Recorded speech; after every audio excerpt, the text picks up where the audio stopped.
बेआसों की आस है तोई, सोते जागते पास है तोई।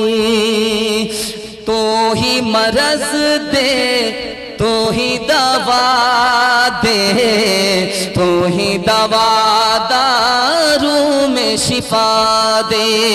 तो ही डुबोए तो ही तेराए, तो ही बेड़े पार लगाए। चुमकारे चुमकार के मारे, मारे मार के फिर चुमकारे।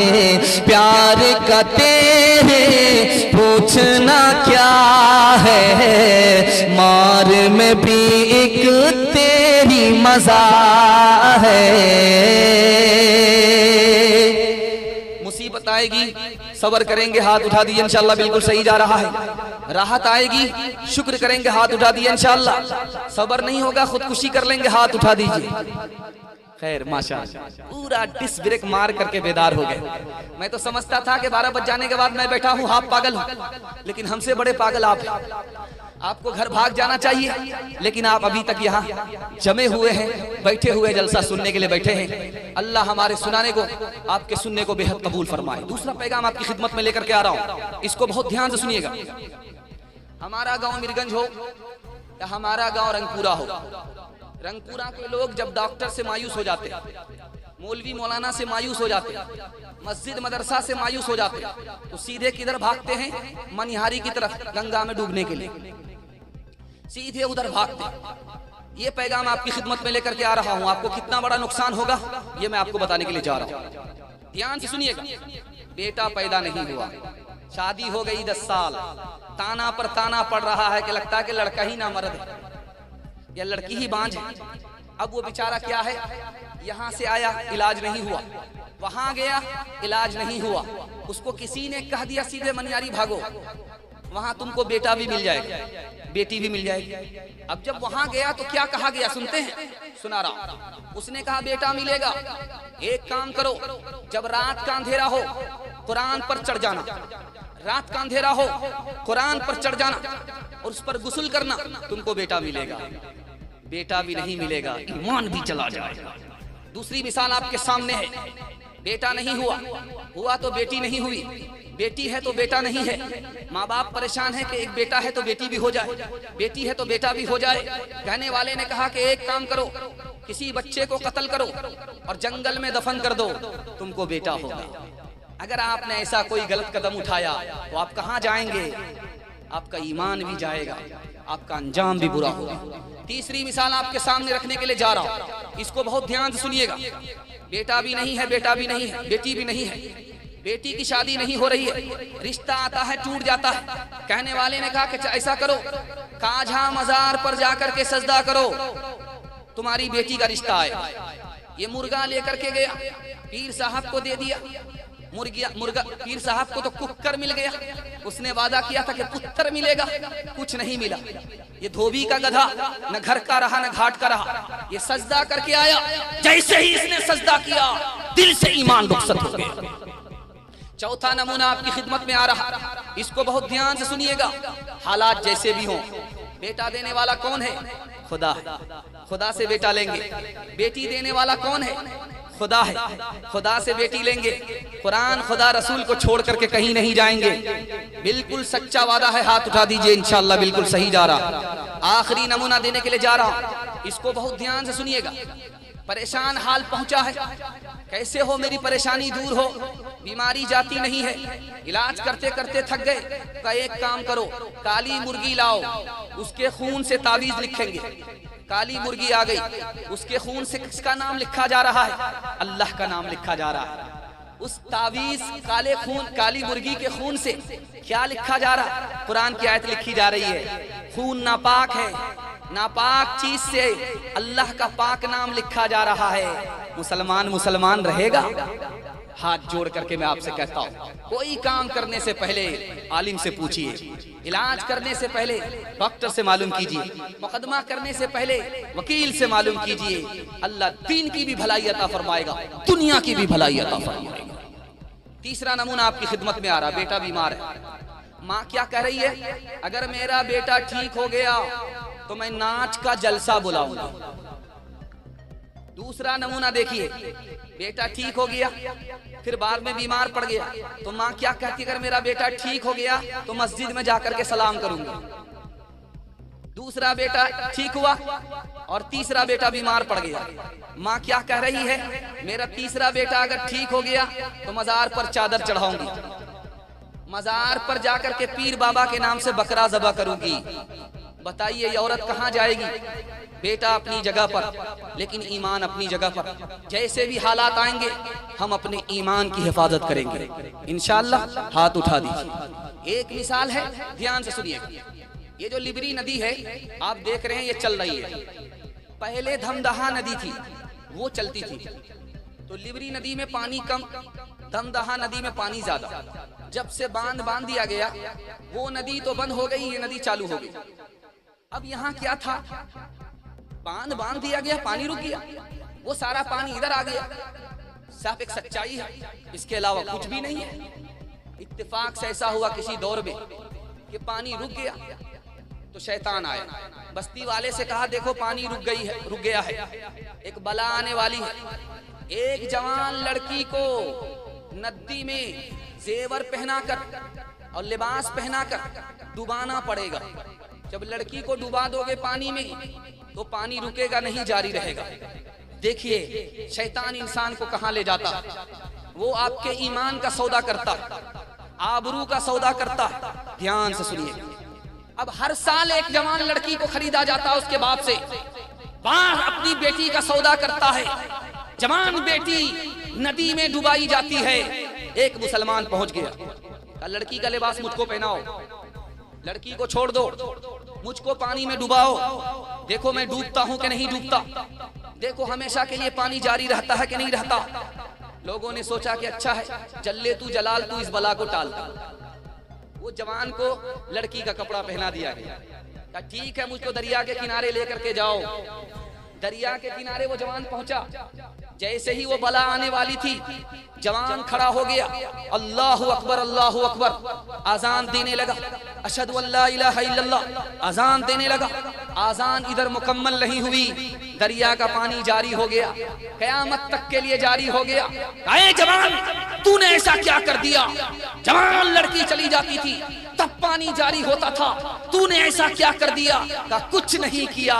जो आजान में ताकत है वो किसी और चीज में नहीं है, जो कुरान में ताकत है वो किसी और चीज में नहीं है। कहो करेगा हिफाजत,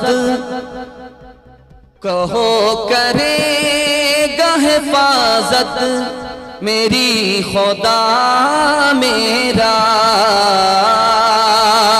रहूं जो हक पे मुखालिफ करेंगे क्या मेरा। गुरूर उन्हें है तो मुझको भी नाज है अकबर, सिवा खुदा के सब उनका है और खुदा मेरा, सिवा खुदा के सब उनका है और खुदा मेरा। आ जाइए, जलसा आपका बड़े अच्छे माहौल में आगे बढ़ रहा है। तीसरा पैगाम सुनाने से पहले आपसे एक वादा लेता हूं।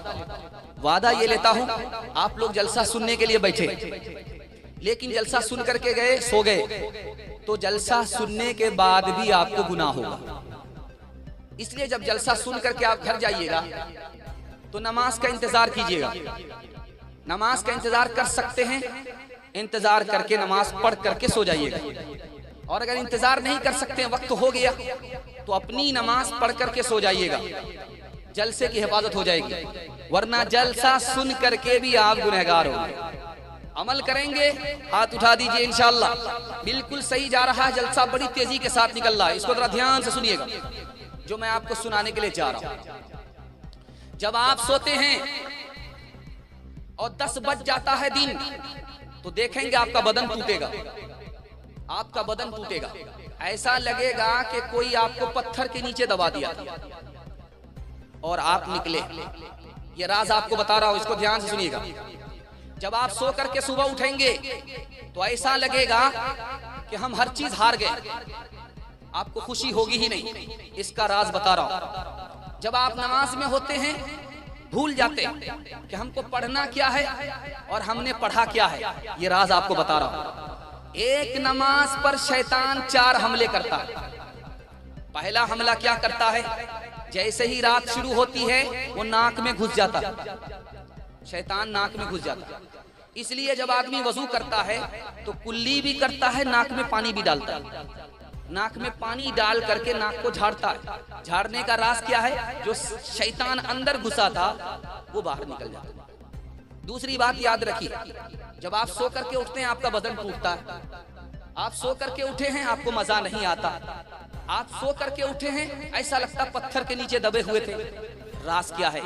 जब रात होती है तो शैतान बुद्धि पर 3 ग्रह लगाता है, शैतान कान में पेशाब कर देता है। इसलिए जब आदमी उठता है तो उसका बदन टूटता है। तीसरा राज आपको सुनाने के लिए जा रहा हूं।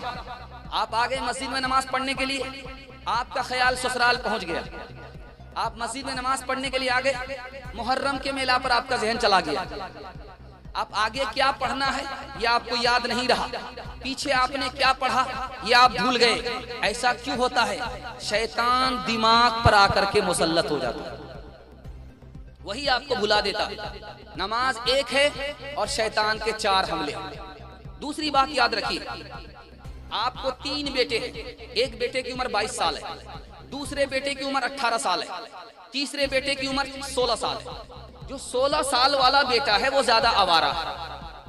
18 साल वाला लड़का ठीक है, इधर उधर नहीं करता। 22 साल वाला लड़का है वो ज्यादा इधर उधर नहीं कर रहा।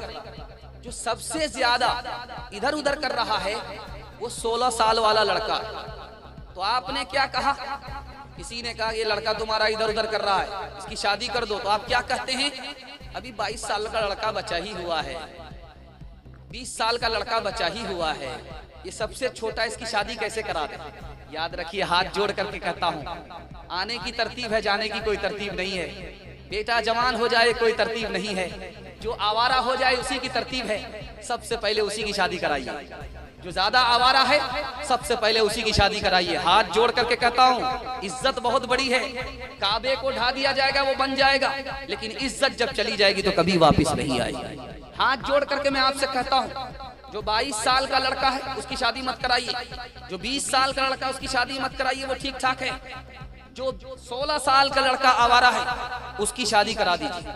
अगर आपने शादी नहीं किया वो जिना कर रहा है, अगर आपने उसकी शादी नहीं किया वो आवारा हो गया है, तो याद रखिए जिस तरह वो गुनहगार है, आप माँ बाप हैं, आपने शादी नहीं किया, आप भी उतना ही बराबर के गुनहगार। तीसरी बात याद रखिए, हमारे यहाँ के या कुछ यहाँ के लोग गिरजाघर जाते हैं तो मस्जिद से ज्यादा खूबसूरत गिरजाघर है। आप देखेंगे मस्जिद से ज्यादा खूबसूरत गिरजाघर है। गिरजाघर में देखेंगे तो एक मूर्ति है, उस मूर्ति को सूली पर लटकाया हुआ है। हजरत ईसा अलैहिस्सलाम की वो तस्वीर है। एक औरत है, उसकी गोद में छोटा सा बच्चा है, आप देखेंगे वो मरियम की तस्वीर है।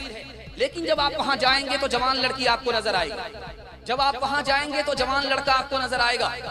आप उस जवान लड़के से पूछेंगे तुमने शादी किया, तो वो कहते नहीं। आप उस जवान लड़की से पूछेंगे तुमने शादी किया, तो वो कहते नहीं। जवान लड़की है शादी नहीं, जवान लड़का है शादी नहीं, ये शादी नहीं करते। कहा नहीं करते? एक बिस्तर पर सोते हैं, जिना करते हैं और लोगों से क्या कहते हैं? हम इबादत के लिए दुनिया को छोड़ दिए। जिना हो रहा है और वो बदकारी का अड्डा बन गया। जो नापाक से नापाक जगह है वो गिरजाघर है। अगर आप उस जगह पहुंचेंगे तो लानत आपके ऊपर बरसेगी। जिस तरह मौसम का असर होता है उसी तरह गिरजाघर का असर आपके जवान बेटों के ऊपर होगा, आपकी जवान बेटी के ऊपर होगा। इसलिए मस्जिद आएंगे, गिरजाघर नहीं जाएंगे। हम मुसलमान हैं, हाथ जोड़ करके कहते हैं, हाथ उठा करके वादा कीजिए इंशाअल्लाह हम लोग गिरजाघर नहीं जाएंगे। डॉक्टर को मालूम है कि मरीज के अंदर कौन सी बीमारी है। जो आदमी आलिम है उसको पता है कि कौन सी जगह नापाक है, कौन सी जगह पाक है। जवान लड़की से पूछिए आप, ये मेरा वादा है, दावा है। आप पूछिए उस लड़की से कि तुम्हारी शादी है, तुम कहाँ सोती हो, वो बिस्तर भी बताएगी। उस जवान लड़के से पूछिए कि तुम्हारी शादी है, वो बोलेगा नहीं। उसको पूछिए कि बिस्तर कहाँ है, उसी लड़की के साथ बिस्तर है। जिना कर रहा है, जिना को जिना नहीं समझता, हराम को हराम नहीं समझता। मैं हाथ जोड़ करके आपसे कहता हूँ, आप मुसलमान हैं, जिस दिन आपने जिना को जिना नहीं समझा वो इस्लाम में आपका आखिरी दिन होगा। आप मुसलमान नहीं रहेंगे, ईमान चला जाएगा। इंशाअल्लाह अपने दीन की, अपनी नस्ल की और अपने मजहब की हिफाजत करेंगे।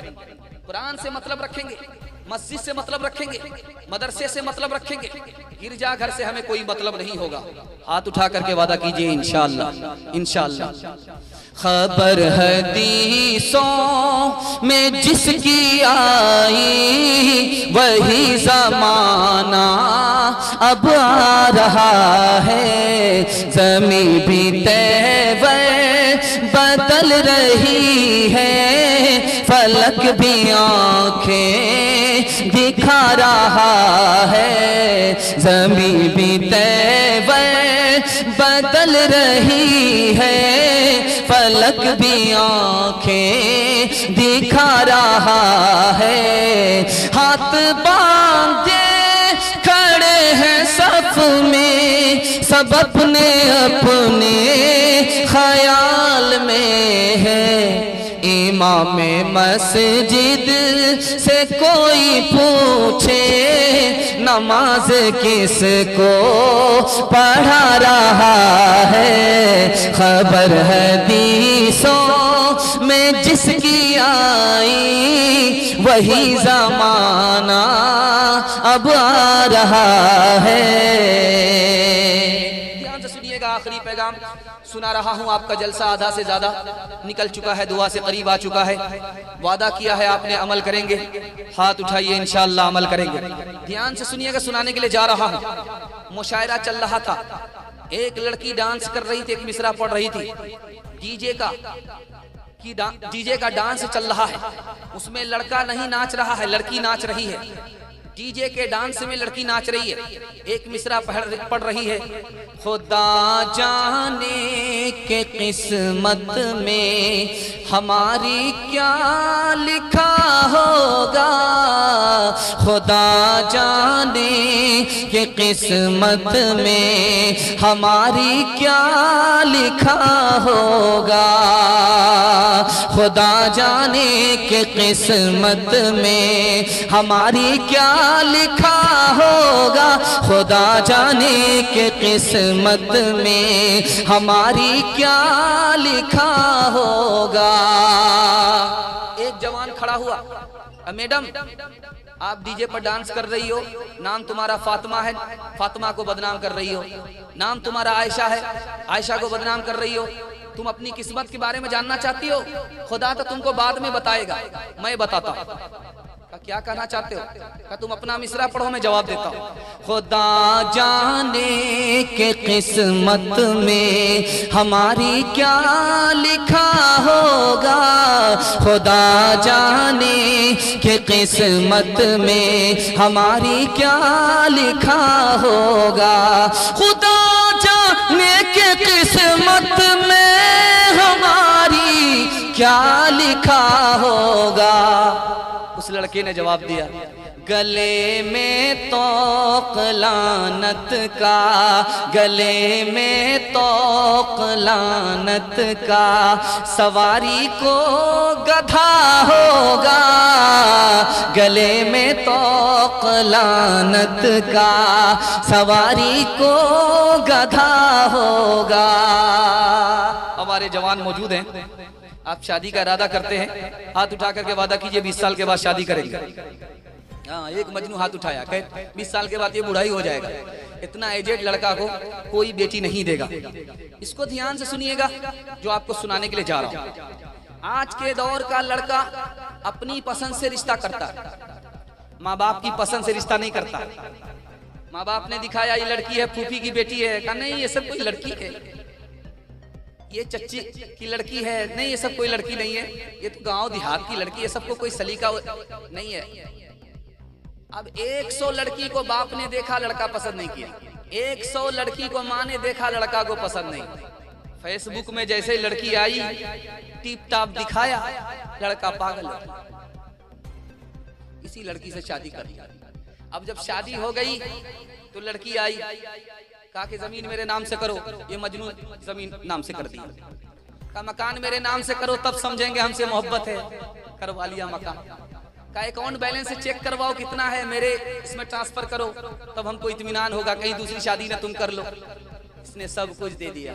उसके बाद लड़की ने जोर से एक लात मारा पिछवाड़े में। ये धोबी का गधा, न घर का रहा न घाट का रहा। हाथ जोड़ करके आपसे कहता हूँ, माँ बाप की जो दाढ़ी पकती है धूप में नहीं पकती है, तजर्बे से पकती है। और आपके लिए जितना बेहतर आपका बाप सोच सकता, कोई नहीं सोच सकता। ये जिसको आप खिलाते हैं, ये चिकन पकोड़ा, तो पैसा है तो सटा हुआ, जैसे ही पैसा गायब होगा ये ऐसे गायब होगा जैसे गधे से सर से सिंग गायब होगा। लेकिन माँ बाप आपको कभी नहीं छोड़ेंगे। आप गरीब से गरीब हो जाइए, माँ बाप आपको नहीं छोड़ेंगे। जो हर हाल में आपका साथ दे वही आपका है। जो पैसा पर आपका है वो तो मतलब का यार है।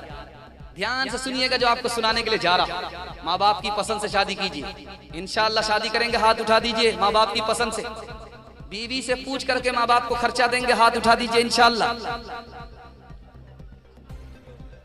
अब एक लड़के ने शादी कर लिया बहुत खूबसूरत लड़की से, टिप टाप लड़की है, बंबई की लड़की है, इलाहाबाद की लड़की है, बहुत खूबसूरत लड़की है। शादी कर लिया, सबसे बता रहा कि मेरी बीवी इतनी खूबसूरत है, इतनी खूबसूरत। एक आदमी तजर्बाकार था, बूढ़ा था, अरे बेवकूफ तुमने किससे शादी कर लिया, उसको खाना पकाना नहीं आएगा।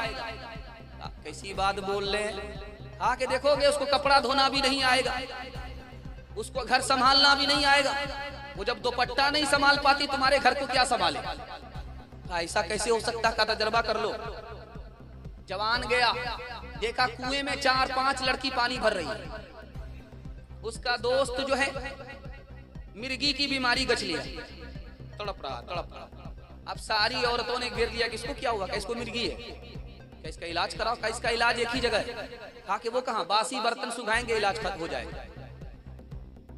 तो तमाम लड़की जो काली थी, भूरी थी, नाटी थी और सौली थी, किसी के पास भी बासी बर्तन नहीं था। जो लड़की सबसे ज्यादा खूबसूरत थी वो कहती हाँ हाँ हाँ मेरे पास इसका इलाज है, 3 हफ्ते से मेरे यहाँ बासी बर्तन पड़ा हुआ है। खुदा जब हुस्न देता है नजाकत आ ही जाती है। खुदा जब हुस्न देता है नजाकत आ ही जाती है। खुदा जब हुस्न देता है नजाकत आई जाती है। कदम थम थम के पड़ते हैं कमर बल खा ही जाती है। कदम थम थम के पड़ते हैं कमर बल खा ही जाती है। ध्यान से सुनिएगा, बस्ती में बहुत लोग आएंगे, मैं भी आपके यहाँ आऊं तो अंदर मत ले जाइएगा। अगर लोग कहे कि इसको मैंने भाई बना दिया, कभी मत मानिए। और कोई कहे कि नहीं आप तो हमारे मामू हैं, हमारे बाप के साला है, कभी मत मानिए। बाप का साला तो पुलिस वाला भी, मौलवी को बाप का साला क्यों बना रहा। ध्यान से सुनिएगा, ये फर्जी रिश्ता कोई असली रिश्ता नहीं होता। हदीस में यहां तक आता है कि जवान बाप जवान बेटी के साथ ना बैठे, बीच में तीसरा शैतान है। जवान बाप जिसने अपनी बेटी को जन्म दिया वो भी अपनी बेटी के साथ अकेले में ना बैठे, तीसरा शैतान। एक किताब है उसका नाम है बरहमा पुराण, और एक किताब है उसका नाम है महाभारत। उस किताब में लिखा है कि अगर भाई जवान है बहन जवान है एक साथ ना बैठे, तन्हाई में ना बैठे। बेटा जवान है माँ जवान है, तन्हाई में ना बैठे। क्योंकि बड़े बड़े लोग फिसल जाते हैं, शैतान मुसल्लत हो जाए। ध्यान दीजिएगा, इतना नाजुक मरहला है, उस मरहले से आपको गुजरना। तो कोई भी पीर आ जाए, फकीर आ जाए, उसको अंदर नहीं ले जाना, बाहर रखना, अपने से रिश्ता रखना है। बीवी से कोई रिश्ता नहीं, बीवी से कोई रिश्ता नहीं। आपको पता नहीं है वो आपके यहाँ बेटा बन करके है, लेकिन इज्जत खराब करके चला जाएगा। आप समाज में मुंह दिखाने के लायक नहीं। ध्यान से सुनिएगा, आया फकीर, सोचा कि इससे मिल जाएगा। अरे उससे क्या मिलेगा, देने वाला तो ऊपर जात बैठा हुआ। अगर वो देने वाला होता तो वो फकीर नहीं होता, उसके तो पैर में चप्पल तक नहीं है, आपके एक एक लुकमे का मोहताज है। वो क्या देगा, देने वाला ऊपर बैठा हुआ। आप किसी से भी हुस्न ज़न रखिए, लेकिन उसको चोर मत समझिए, उसको कोतवाल मत समझिए। क्या पता चोर निकले, आपकी आबरू चुरा करके चला जाए। ध्यान से सुनिएगा, पीर साहब आए बस्ती में, औरत को मालूम करना था कि असली पीर है या जाली पीर है। उसने कहा कि मैं एक नंबर का पीर हूं, बैठता यहां हूं मीरगंज में, मदीना देख लेता। औरत को पता करना था कि अभी 2 मिनट में पता चल जाएगा। औरत ने कहा कि ठीक है, आप असली पीर हो ये भी हम अंदाजा कर लेंगे, आप जाली पीर हो ये भी अंदाजा हो जाए। औरत ने दस्तरखान बिछाया, कहा पीर साहब ये खाना है खा लो। हाथ में तरकारी को छुपा दिया, क्या पीर साहब खाना खाओ। बहुत बदतमीज औरत है, ये क्या खाना खिला रही, रूखा सूखा कैसे खाया जाए। क्या पीर साहब बैठते मीरगंज में हूँ, मदीना देख लेते हो, हाथ में तरकारी छुपी हुई है, नजर नहीं आ रही है, 2 नंबर के पीर हो। पीर साहब आए, बस्ती में आए, बुढ़िया ने खीर दिया। असली पीर होगा तो तबर्रुक छोड़ेगा, अगर असली पीर नहीं होगा सारी खीर खा जाएगा। आया जाली पीर, तबर्रुक दिया बुढ़िया ने, सारी खीर खा दिया। अब प्लेट साफ करा। बुढ़िया समझने, बुढ़िया को समझ में आ गया कि ये 2 नंबरा पीर है, ये 2 नंबरी है। तो बुढ़िया ने कहा अब क्या कर रहे हो, सारी खीर तो खा गए। मदीना साफ कर, अभी पता चल जाए। बुढ़िया को गुस्सा आया, जिस हांडी में खीर तैयार किया था ला करके रख दिया, ये मक्का है, इसको भी साफ करके चले। वो मंतिक से निकलना चाहता था, बुढ़िया ने फलसफे से फंसा लिया। जब हांडी की खीर को चाट गया तो बुढ़िया को और चला लाया। अल्लाह अकबर, ये कितना बड़ा पेटू है, इसका पेट है कि इंडिया गेट है, ये सब कुछ खा गया, मेरे वास्ते कुछ नहीं छोड़ा। तो बुढ़िया ने हांडी को पलट दिया। ये हजरे अस्वद है, जब मदीना साफ हो ही गए, मक्का साफ हो ही गए, तो मुंह काला करके चले जाओ, हड्डी काली को भी चाट करके चले जाओ। दामाद आया ससुराल में, बुढ़िया ने खिचड़ी पका करके दे दिया। दामाद ने कहा कि लोग दामाद, हम दामाद हैं, ससुराल आए हैं, ससुराल में मुर्गा मिलता है, ये खिचड़ी क्यों खिला रही हो। खिचड़ी बुढ़िया ने खिलाया। कहा बेटा ये बहुत अच्छी ग़िज़ा होती है, अमीर भी खा लेते हैं, गरीब भी खा लेते हैं, किसी का पेट खराब नहीं होता। तो दामाद को समझ में आ गया, बहुत होशियार बुढ़िया है, ये मुर्गा बचाने के लिए कितना बढ़िया रास्ता इख्तियार कर रही है। तो कहा कि अम्मा खिचड़ी कैसे खाई जाएगी, घी होना चाहिए। बुढ़िया ने सोचा कि ये कैसा दामाद है, तो हमारा घी भी खाली करा देगा। तो बोतल में ला करके ढक्कन हटा करके जो डालना शुरू किया, हाथ में हरकत थी, घी ज्यादा गिर गया। अब बुढ़िया को लालच हो गया, सारा घी दामादी खा लेगा। तो बुढ़िया क्या तरकीब निकालती है, दामाद से कहती है कि बेटा अकेले खाओगे बरकत नहीं होगी, मुझको साथ में शामिल कर लो, ज्यादा बरकत होगी। समझ में आ गया कि बुढ़िया बहुत चालू है, ये अकेला मुझे खाने नहीं देगी, आप तो मेरी माँ की तरह हो, खाओ। तो बुढ़िया ने दिमाग लगाया कि पीर साहब की तरफ, पीर साहब दामाद की तरफ घी ज्यादा, अपनी तरफ कम है। तो बुढ़िया ने दिमाग लगाया, बेटा मैं तुमसे नाराज हूँ, फुला महीना मेरी बेटी को ये दुख दिया है, ये दुख दिया है, ये दुख दिया है, सारा घी इधर डाल। तो दामाद कहता कि अम्मा कौवे से ज्यादा कौवे का बच्चा चालाक होता है, अगर मैंने वो दुख दिया है तो ये सुख भी दिया है, ये सुख भी दिया है, ये सुख भी दिया है, सारा घी इधर टान लिया। एक बात ये आ गई हंसने हंसाने की, लेकिन नसीहत का नमूना है, आपके सामने रखने के लिए जा रहा हूं, इसको बहुत ध्यान से सुनिए। शादी के मौके से आप गाड़ी मांग रहे हैं, शादी के मौके से आप भैंस मांग रहे हैं, गाड़ी के मौके से आप पलंग मांग रहे हैं। ये जो मांग रहे हैं वो दे रहा है, ये है क्या चीज, हलाल भी नहीं है, हराम है। हराम में क्या है, रिश्वत है। रिश्वत में क्या है, जैसे शराब हराम है उसी तरह ये हराम है, जिस तरह पेशाब हराम है उसी तरह ये हराम है। लेकिन आप ले रहे हैं, आपको एहसास नहीं होता। लेकिन याद रखिए, आप तो ले रहे हैं लेकिन आपको 10 गुना देना पड़ेगा। आज आपने उसको रुलाया है, कल खून के आंसू आपको रोना पड़ेगा। कोई आंख का आंसू पोंछने वाला नहीं होगा। हाथ उठा करके इतना बड़ा मजमा है, वादा दीजिए कि इंशाअल्लाह अपनी बेटी की शादी फ्री में करेंगे, अपने बेटा की शादी फ्री में करेंगे। हाथ उठा दीजिए इंशाअल्लाह। ध्यान से सुनिएगा, सुनाने के लिए जा रहा हूँ। जो लोग मांग रहे हैं, ये कौन लोग हैं दिखाने के लिए जा रहा हूँ। ये मांगने वाले और ये देने वाले तो मजबूर हैं, गुनहगार नहीं होंगे। मजबूर करके ले रहा है, नहीं देगा तो शादी नहीं करेगा, उसकी बेटी कुंवारी बूढ़ी रह जाएगी। लेकिन ये मांगने वाले कौन हैं? आंख से पट्टी हटाने के लिए जा रहा हूं, इसको ध्यान से सुनिएगा। मांगने वाला और कुत्ता दोनों बराबर। आप कहेंगे इतना बड़ा जुमला कैसे बोल रहे? तजर्बा आप करके देखिए। कुत्ता को देखिएगा, जब वो चलता है तो सूंघता है। आप देखेंगे कुत्ता को चलते हुए तो वो सूंघता है, यहाँ सूंघता है, वहां सूंघता है, यहाँ सूंघता, वहां सूंघता है। क्या मालूम करता है कि खाना कहाँ है। और जो पैसा पर शादी करने वाले वो मोहल्ला में सूंघते हैं कौन ज्यादा पैसा देगा, जेब को टटोलते, किसकी जेब भारी है उसके यहाँ वो रिश्ता करते हैं।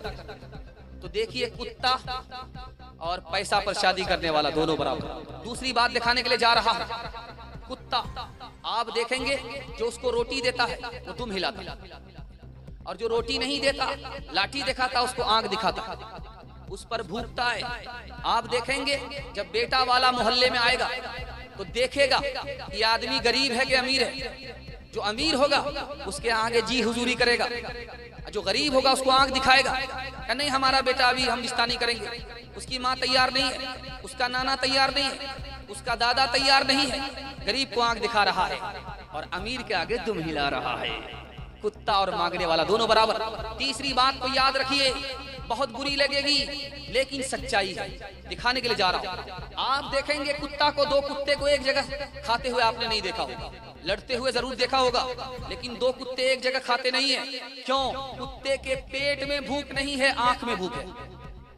और आंख की भूख में मरा हुआ हाथी भी छोटा नजर आता है। आप देखेंगे कुत्ता खुद खाता है लेकिन अपनी कौम को खाने नहीं देता। लेकिन जो अपने बेटा पर पैसा मांग रहे और पैसा मांग करके शादी कर रहे हैं, उनका हाल भी कुत्ते की तरह है। क्यों? वो ये नहीं देखता कि ये पैसा लाया कहां से, भीख मांग करके ला रहा है, कर्ज करके ला रहा है। उसको अपने पेट से मतलब है, अपनी जेब से मतलब है, आपकी मजबूरी से उसको कोई लेना देना नहीं है। जो अपनी कौम का नहीं होगा उसके यहाँ रिश्ता करने में आपका क्या भला होगा। इसलिए हाथ जोड़ करके मैं आपसे कहता हूँ, आप एक बार गरीब पर मेहरबान होकर के दिखाइए, अल्लाह आपको ऐसा गनी बनाएगा, किसी का मोहताज नहीं रखेगा। हाथ उठा करके वादा कीजिए, इंशाअल्लाह जो मांगेंगे खुदा से मांगेंगे, बेटी वाले से नहीं लेंगे, उनकी मजबूरी का फायदा नहीं उठाएंगे। हाथ उठा दीजिए, इंशाअल्लाह मांगेंगे नहीं, देगा तो ले लेंगे। हाथ उठा दीजिए। ध्यान से सुनिएगा, जब आप शादी के वक्त में देखेंगे लड़का कुछ नहीं बोलता, खामोश रहता है। लड़का क्या कहता है कि मेरे बाप से पूछिए, शादी तुमको करनी है, फैसला तुमको लेना है, तुम कह रहे हो अपने बाप से पूछो। तो क्या पता चला कि बाप भी भमियार है, बेटा भी सियाना है। बेटा खामोश हो गया, कहा कि बाप से पूछिए। तो बाप क्या कहता है, हमें कुछ नहीं चाहिए, सिर्फ लड़की चाहिए। अगर आप बुलेट दे दीजिएगा तो क्या फर्क पड़ेगा, आप ही की बेटी आएगी और जाएगी। हमको कुछ नहीं लेना है, पलंग दे दीजिएगा तो क्या फर्क पड़ेगा, सिलीगुड़ी से मंगा करके दे दीजिए। तीसरी बात कहता है, हमको कुछ नहीं लेना है, अगर भैंस दे दीजिएगा बच्चे वाली तो क्या फर्क पड़ेगा। क्या समझ में आया? सियाना है, काम भी निकालना चाहता है, बदनामी से भी बचना चाहता है। इंसाफ से बताइए, सीने पर हाथ रख करके। आपके बेटे को गाड़ी मिल गई, आपके बेटे को भैंस मिल गई, आपके बेटे को पलंग मिल गया। इंसाफ से बताइए, ये पलंग किसका होगा? बेटी दामाद का। ये भैंस किसकी हुई? बेटी दामाद की। ये गाड़ी किसकी हुई? बेटी दामाद की। इस बानर बाप को क्या मिला? नाना की हुंडी। ये दूसरे की दुनिया बना रहा है, अपनी आखिरत बर्बाद कर रहा है। हाथ जोड़ करके मैं आपसे कहता हूँ, आपका बेटा अगर शादी पैसे पर करना चाहता है, उससे कहिए कि तुम जानो, तुम्हारा काम जाने, हम अकेले कब्र में जाएंगे, खुदा के सामने अकेले खड़ा होना होगा, हिसाब लेगा, वो पूछेगा। हम तुम्हारे चक्कर में अपना दीन बर्बाद नहीं करेंगे इंशाअल्लाह। यहाँ से लेकर के वादा करिए, हाथ उठा दीजिए, इंशाअल्लाह हमारे मोहल्ले में निकाह आसान होगा, आसानी के साथ हम दूसरे की बेटी पर मेहरबान होंगे, अल्लाह हमारी बेटी पर मेहरबान होगा। ओ दुनिया वालों छोड़ दो आदत जहेज की, ओ दुनिया वालों छोड़ दो, ओ दुनिया वालों छोड़ दो आदत जहेज की, अच्छी नहीं ये रीत रिवायत जहेज की। ओ दुनिया वालों छोड़ दो आदत जहेज की, अच्छी नहीं ये रीत रिवायत जहेज की। सबसे बड़ा जहेज है दोस्त तो दुल्हन, फिर इसके बाद कुछ नहीं कीमत जहेज की।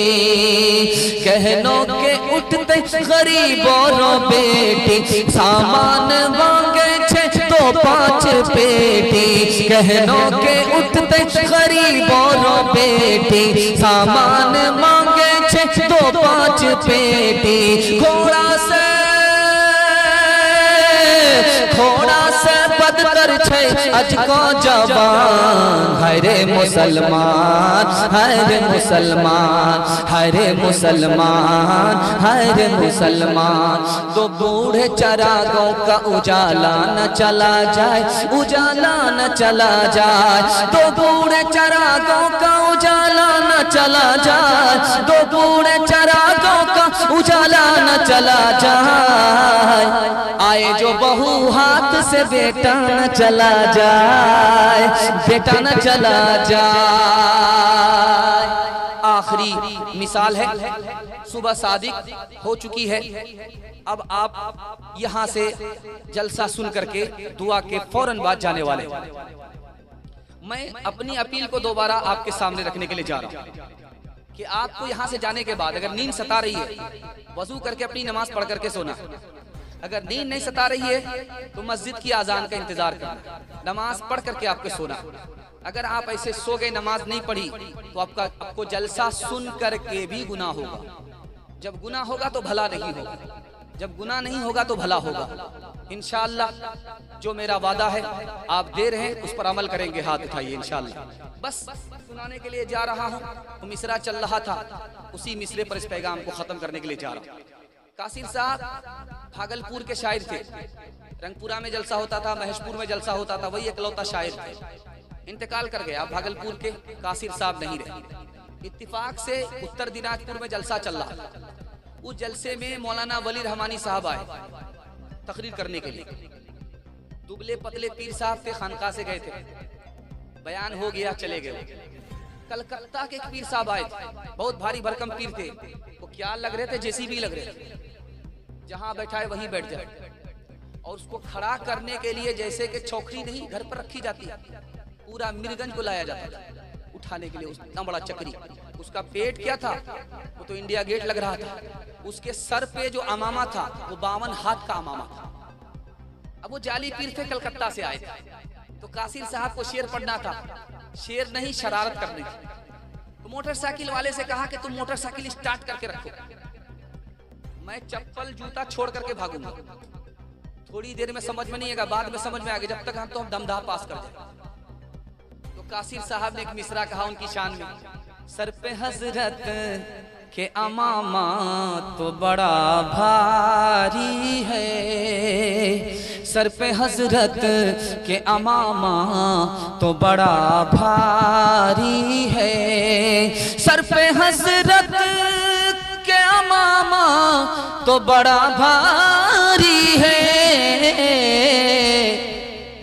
इधर से पैसा, उधर से पैसा, इधर से सुभान अल्लाह, उधर से सुभान अल्लाह। अब यहाँ सोनार की चोट नहीं, लोहार की चोट मारा और पेट लगता है कि ये कुफ्र की अलमारी है, पेट लगता है कि ये कुफ्र की अलमारी है। मिले जो दूध में चावल उसी को खीर कहते हैं, मिले जो दूध में चावल,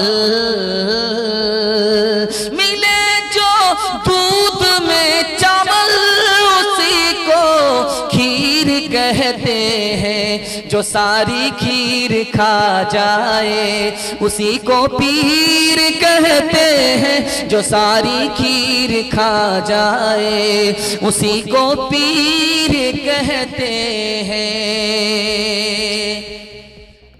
आप लोगों ने बीच बीच में पैगाम के दरमियान में एक चीज बार बार सुनी है कि यहाँ के लोग वहां के लोग मनयारी भाग गए, दुआ तावीज के बहाने से गिरजाघर चले गए। आप बार बार सुन रहे ऐसा हो रहा है, लोग गिरजाघर के बहाने से जा रहे हैं, इलाज मुआवजा करने के बहाने से जा रहे हैं, अपना ईमान गंवा करके आ रहे हैं। आपको पता है ये गिरजाघर है क्या चीज? ये गिरजाघर हमारे नबी को मानता ही नहीं।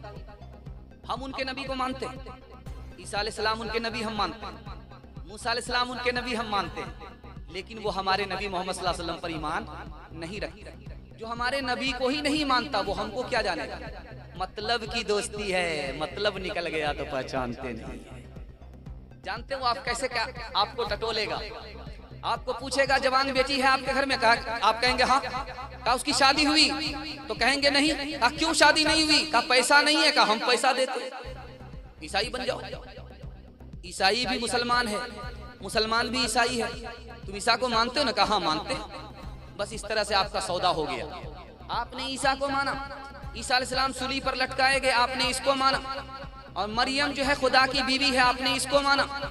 और ईसा अलैहिस्सलाम खुदा के बेटे, आपने इसको माना। तो आप मुसलमान कहाँ रहे? खुदा किसी का बाप नहीं है, उसका कोई बेटा नहीं है, उसकी कोई बीवी नहीं है, मुसलमान इसको मानता। इंशाअल्लाह किसी बहाने से गिरजाघर का रुख नहीं करेंगे। हाथ उठा दीजिए इंशाअल्लाह।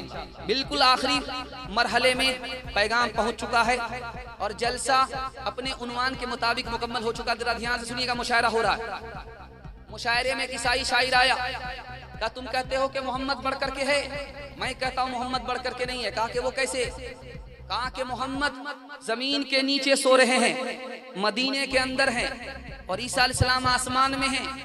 जो ऊपर होता है वो बड़ा होता है, जो नीचे होता है वो बड़ा नहीं होता। दूसरी बात कहा कि ईसा अलैहिस्सलाम ने मुर्दा को जिंदा किया, तुम्हारे नबी मोहम्मद ने मुर्दा को जिंदा नहीं किया।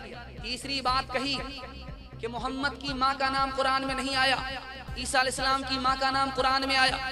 और चौथी बात कही कि मोहम्मद सल्लल्लाहु अलैहि वसल्लम दुनिया में हैं, आसमान पर नहीं हैं। ईसा अलैहिस्सलाम आसमान पर हैं, दुनिया में नहीं है। ईसा अलैहिस्सलाम बढ़कर दुआ कीजिए कासिम नानोतवी रहमतुल्लाह अलैह के लिए, अल्लाह उनकी कब्र को नूर से भर दे। उन्होंने कितना प्यारा जवाब दिया वो मैं सुनाने के लिए जा रहा हूँ। आपने देखा होगा नदी में घेगुआ ऊपर होता है, मछली नीचे होती है। घेगुआ ऊपर होता है, मछली नीचे होती है। घेगुआ ऊपर होता है, मोती नीचे है। घेगुआ की कोई कीमत नहीं है, झाग की कोई कीमत नहीं है। जो ऊपर होता है उसकी कोई कीमत नहीं, जो नीचे होता है वो कीमती है। आपने तराजू देखा होगा, उसमें दो पलड़े होते, जो झुकता है वो वजनी है, जो ऊपर हो गया वो हल्का है। ये मुसलमान मानता है। मोहम्मद सल्लल्लाहु अलैहि वसल्लम जमीन के अंदर जरूर हैं, ईसा अलैहिस्सलाम आसमान पर हैं, वो मोहम्मद का इंतजार कर रहे हैं। तो फजीलत जमीन के नीचे सोने वाले को है, आसमान पर जागने वाले को नहीं है। दूसरी बात याद रखिए, मोहम्मद सल्लल्लाहु अलैहि वसल्लम ने मुर्दा को जिंदा नहीं किया, ईसा अलैहिस्सलाम ने मुर्दा को जिंदा किया। सुना रहा हूं, इसको ध्यान से सुनिएगा। मुर्दा किसको कहते हैं? रूह निकल गई। जिंदा किसको कहते हैं? रूह आ गई। मुर्दा किसको कहते हैं? रूह निकल गई। जिंदा किसको कहते हैं? रूह आ गई। जिंदा होने का मतलब है जो रूह निकल गई थी वो वापिस आ गई। मुर्दा होने का मतलब है जो रूह थी वो निकल गई। यही मतलब है जिंदा होने का, यही मतलब है मुर्दा होने का।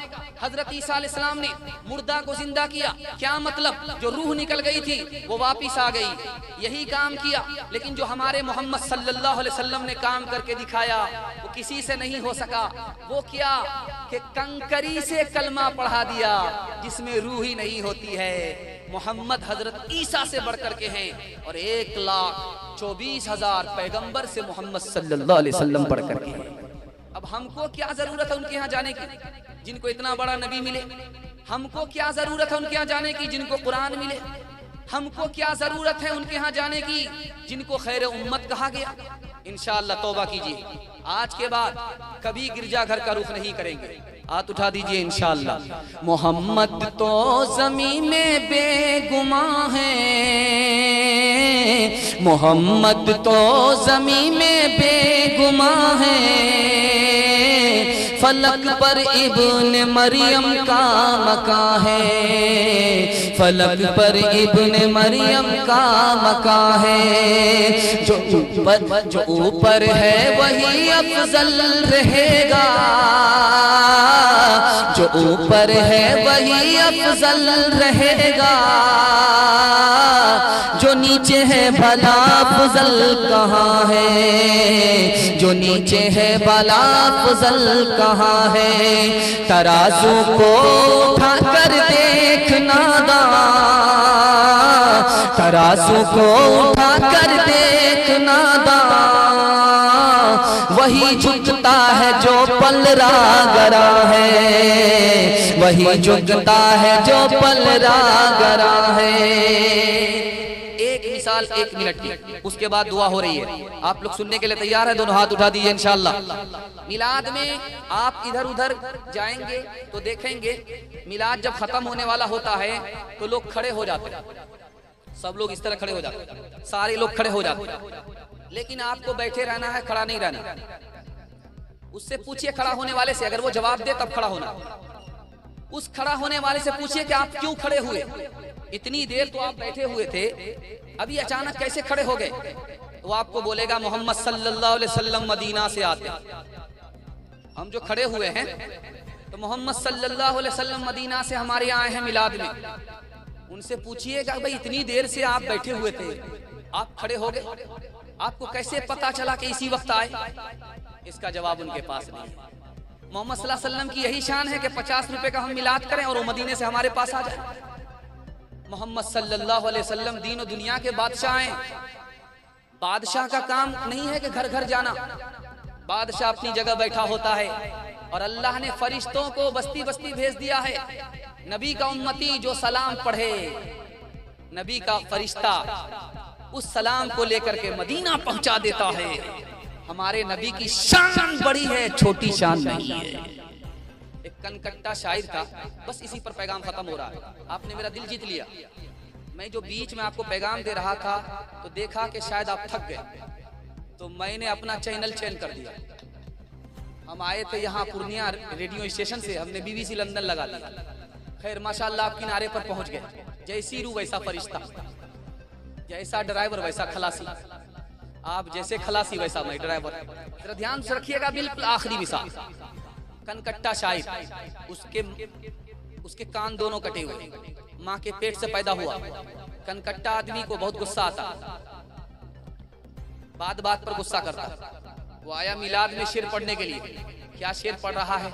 महफिल मिलाद में सब आ रहे हैं फूल फूल, महफिल मिलाद में सब आ रहे हैं फूल फूल, आ रहे हैं फूल फूल, महफिल मिलाद में सब आ रहे हैं फूल फूल।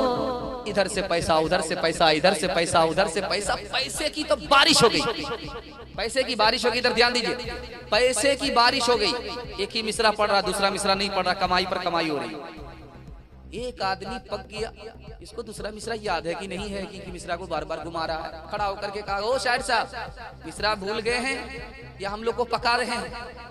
तो कहा कि ये कहाँ से कबाब में हड्डी बन गया, कितनी बढ़िया कमाई हो रही। खिसियानी बिल्ली खंबा नोचे, किसी आकर के कह दिया कि अच्छा हमें अपना मिसरा भूल गया, आप ही आकर के मेरा जोड़ा लगा दीजिए। ये समझ रहा था कि वो शायर नहीं है, वो शायर का बाप था। वो सीधे स्टेज पर आ गया। शाहिर साहब अपना मिसरा पढ़िए, मैं आपका जोड़ा लगाता हूँ, लेकिन शर्त यही कि आप बुरा मत मानिएगा। इसमें बुरा मानने की क्या बात है? मेरे मिसरे का आप जोड़ा लगाएंगे मुझे खुशी होगी। का मिसरा पढ़िए। महफिले मिलाद में सब आ रहे हैं फूल फूल, महफिले मिलाद में सब आ रहे हैं फूल फूल, आ रहे हैं फूल फूल, महफिले मिलाद में सब आ रहे हैं फूल फूल। अब जो वो बीच से निकल करके आया, उसने कहा आपका कान कटा हुआ, माँ के पेट से, बुरा मत मानिएगा।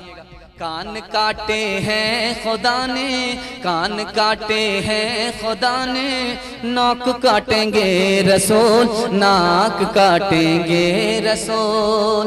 वो मोहम्मद भी, अहमद भी, महमूद भी, साथ मुतलब का शाहिद भी, मशहूद भी, इल्म हिकमत में वो खैर महदूद भी, जाहिरन उम्मियों में उठाया गया। हश्र का गम है हश्र का गम है कासिम मुझे किस लिए, मेरा आका है वो मेरा मौला है वो, हश्र का गम है कासिम मुझे किस लिए, हश्र का गम है कासिम मुझे किस लिए, मेरा आका है वो मेरा मौला है वो, जिसके दामन में जन्नत बसाई गई, जिसके हाथों से कौसर लुटाया गया। 3 वादा दीजिए। सुबह सादिक हो गई है, कोशिश होगी कि मस्जिद में अव्वल वक्त में नमाज अजान होगी, जमात हो जाएगी, आपका जलसा मुकम्मल हो जाएगा, दुआ पर मुकम्मल होने जा रहा है। 3 वादा दीजिए, जिंदगी भर के लिए जलसा मुकम्मल हो जाएगा। अल्लाह की इबादत करेंगे, हाथ उठा दीजिए इंशाअल्लाह, रसूलुल्लाह की इताअत करेंगे इंशाअल्लाह, मखलूक की खिदमत करेंगे इंशाअल्लाह। 3 काम छोड़ दीजिए, आपके घर में कभी आफत नहीं आएगी, कभी आपको मनिहारी जाने की जरूरत नहीं होगी। गुनाह छोड़ दीजिए इंशाअल्लाह, गलत नहीं कमाएंगे इंशाअल्लाह, गलत माहौल में नहीं जाएंगे, न किताबों से नवाजों से नजर से पैदा, दीन होता है बुजुर्गों की नजर से पैदा। नहीं सीखा इन्होंने दीन रहकर शेख के घर में, पले कॉलेज के चक्कर में, मरे साहब के दफ्तर में, केक के चक्कर में तो रोटी भी गई, बड़ी शेख की ताक में थे तो छोटी भी गई, न मानी बात वाइस की, फिर पतलून के चक्कर में तो लगोटी भी गई। वाखिर दावाना अल्हम्दुलिल्लाहि रब्बिल आलमीन। दुआ कर लीजिए। अल्लाहुम्मा सल्ली अला सय्यिदिना हबीबिना शफीना व मौलाना मुहम्मदिन व बारिक व सल्लिम। अल्लाहुम्मा इन्ना नऊज़ु बिका मिन जहदिल बला व दरकिश शिफा व सूइल क़दा व शमततिल अअदा। अल्लाहुम्मा इग़फिर लिल मुअमिनीना वल मुअमिनात वल मुस्लिमीना वल मुस्लिमात अल अहयाइ मिनहुम वल अमवात इन्नका समीउन क़रीबुन मुजीबुल लिद्दअवाति या रब्बल आलमीन। ये अल्लाह इस जलसे को कबूल फरमा, ये अल्लाह इस जलसे के मकसद में हम सबको 100% कामयाब फरमा। जिसने इस जलसे को खड़ा किया है अल्लाह पूरे मोहल्ले को, पूरी बस्ती को कबूल फरमा। ये अल्लाह उनके दिल की मुराद पूरी फरमा, मुश्किल को आसान फरमा, मुस्तकबिल को रोशन फरमा, आफत मुसीबत बलाओं से मुकम्मल हिफाजत फरमा। अल्लाह हम सब के हक़ में खैर के फ़ैसले फरमा। गुनाहों के समंदर में डूबे हुए सारे दरवाजे बंद हैं, तेरा ही दरवाज़ा खुला है। हम सब गुनाह करते करते थक जाएंगे, मालिक तो माफ़ करते करते नहीं थकता। जो डूबता है वो पार नहीं लगता, जो डूबता नहीं है वही पार लगाता है। ऐ हमारे परवरदिगार, हम सबों को रहमत की रस्सी डालकर गुनाहों के समंदर से निकाल दे। अल्लाह हम सब की मुश्किल को आसान फरमा। ए अल्लाह जवानों की हिफाजत फरमा, जवानों की जवानी की हिफाजत फरमा। ए हमारे जवानों को शराब से अल्लाह महफूज फरमा। ए हमारे परवरदिगार, गलत माहौल से हमारे जवानों को निकाल कर अल्लाह हज़रत अली और हज़रत उमर का नमूना बना। अल्लाह दीन दुनिया की चोटी पर इनको फाइज फरमा, दीन का हाफिज, दीन का मुहाफिज बना। हमारे जवानों को जायज़ रोज़गार अता फरमा। अल्लाह जवानी की जवानी में खूब बरकत अता फरमा। ए हमारे परवरदिगार, हमारे जवानों को पूरी दुनिया के लिए मिसाल बना दे। अब्दुल कलाम जैसा बना दे, मौलाना अबुल कलाम आज़ाद जैसा बना दे, और हमारे बिरादरान वतन के जवानों को महात्मा गांधी जैसा बना दे। ऐ हमारे परवरदिगार, हम सब के हक़ में हिदायत के फ़ैसले फरमा, हम सब के हक़ में मग़फ़िरत के फ़ैसले फरमा। मुल्क की हिफाजत फरमा, मुल्क को खुशहाल फरमा, मजहब की हिफाजत फरमा, मजहब को खुशहाल फरमा, कौम की हिफाजत फरमा, कौम को खुशहाल फरमा। जिन घरों में लड़कियां बेनिकाही हैं, गैब से मुनासिब जोड़े का जल्द अज जल्द इंतज़ाम फरमा। हमारे छोटे बच्चों को इल्म और हुनर से माला माल फरमा, इल्म और हुनर से महरूम ना फरमा। अल्लाह हमारी कौम की मुस्तकबिल को रोशन फरमा, माजी की तलाफ़ी का मौका अता फरमा, हाल को खुशहाल फरमा, हम सब के दीन की हिफाजत फरमा, नस्ल की हिफाजत फरमा, अक़ल की हिफाजत फरमा, माल की हिफाजत फरमा। अल्लाह हम सब को मुश्किलात से निकाल कर ए अल्लाह मंजिल मक़सूद तक पहुँचा दे। दीन दुनिया दोनों की भलाई से माला माल फरमा। ए अल्लाह जो नाजायज़ मुक़दमे में हैं उन्हें जल्द अज जल्द नजात अता फरमा, जो मक़रूज़ हैं उन्हें कर्ज से नजात अता फरमा। ए हमारे परवरदिगार जो बेरोज़गार हैं उन्हें जायज़ रोज़गार अता फरमा, जो बीमार हैं उन्हें शिफा अता फरमा, जो अपनी जान और ज़िंदगी और मौत के दरमियान लड़ रहे हैं, ऐ हमारे परवरदिगार उन्हें कामयाबी नसीब फरमा, उन्हें सेहत और आफियत की दौलत से माला माल फरमा, उन सब के हक़ में खैर के फ़ैसले फरमा। मुहर्रम के तमाम खुराफात से अल्लाह जिस जगह जलसा हो रहा है, जिस बस्ती में जलसा हो रहा है, एक एक बच्चों को, एक एक जवानों को महफूज फरमा, एक एक जवानों को दीन दुनिया दोनों की तरक्की से माला माल फरमा। जो मांगा है वो भी अता फरमा, जो मांगने से रह गया वो भी अता फरमा, मांगने से ज़्यादा अता फरमा। रब्बना तक़ब्बल मिन्ना इन्नका अंतस समीउल अलीम व तुब अलैना इन्नका अंतत तव्वाबुर रहीम व सल्लल्लाहु तआला अला खैरि खल्क़ि मुहम्मद व आलिहि व सहबिहि अजमईन बिरहमतिका या अरहमर राहिमीन।